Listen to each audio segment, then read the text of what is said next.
Hello guys, welcome to another session. In this session, we are going to look into break and continue statement. So let's jump into the Visual Studio Code to understand this concept. So we are into the Visual Studio Code, and here prior to writing the code, I wanted to discuss some concept about break and continue statement, and then we will do the example to understand the concept. So far we have worked with loop and we are aware about that what is the purpose of loops. So, loops is being used to iterate the code block at given number of times.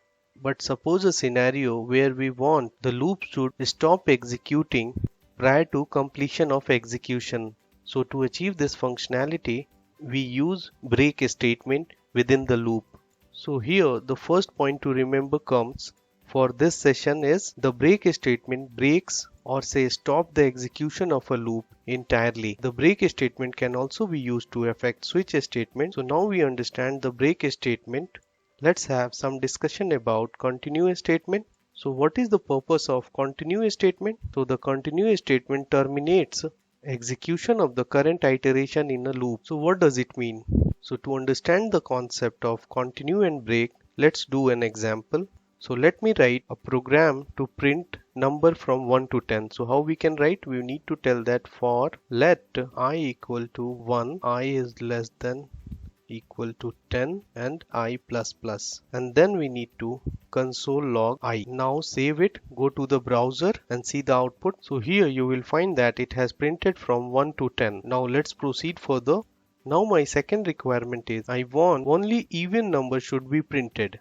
So how we can design the logic? So here we will use the continue statement. So let's look into that. What we are going to do, we are going to write if block and we will check the mode operation even number. So let's write, and once you find that if it is an even number, let's continue it, then print it. So cut it from here and paste it over here. So let's look into the output. So here you will find it has printed all the even numbers. So how we have designed the logic? We have designed the logic with the help of continue statement.